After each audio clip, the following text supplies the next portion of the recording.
in the Old Testament, without even talking about the New Testament. I mean, uh, to care for the widow, the orphan, the vulnerable, the stranger in your land, right? This is a big part of Israel.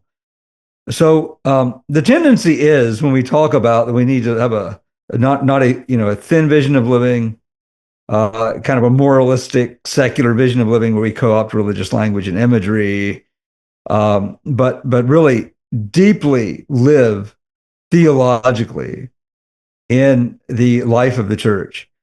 The tendency is to say, yeah, well, okay, there's this theology, but then isn't it also true that we need to do these practical things? And like there's this caveat or there's like, okay, you have to, can't you agree? And it's not like we're not agreeing with certain propositions, right? It's not about propositions or it's about when we fully immerse ourselves in the life in Christ.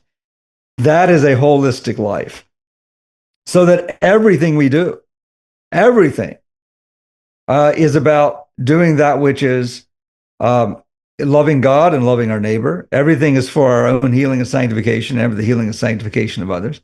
There is no line between those things that we do, whether it's feeding those who are hungry and proclaiming the gospel. Like all of these things is part of a whole life. And but if we can do things on the surface that make us feel good about ourselves, like we're good people.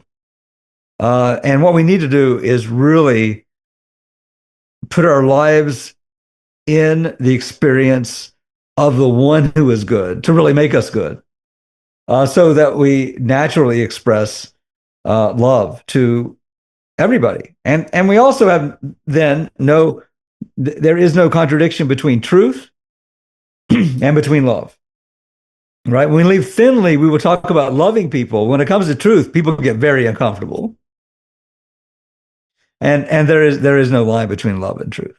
If it's real love and it's real truth, those things always go together. So the whole thing is about living theologically, living in the kingdom, living deeply, and that being the place from which we draw our wisdom and our strength and everything to live practically in the world, in relationship to our brothers and sisters in Christ, our neighbors, which means whoever needs us to be neighborly, even to our enemies, to the widow, the orphan, the stranger, to live the Christian faith boldly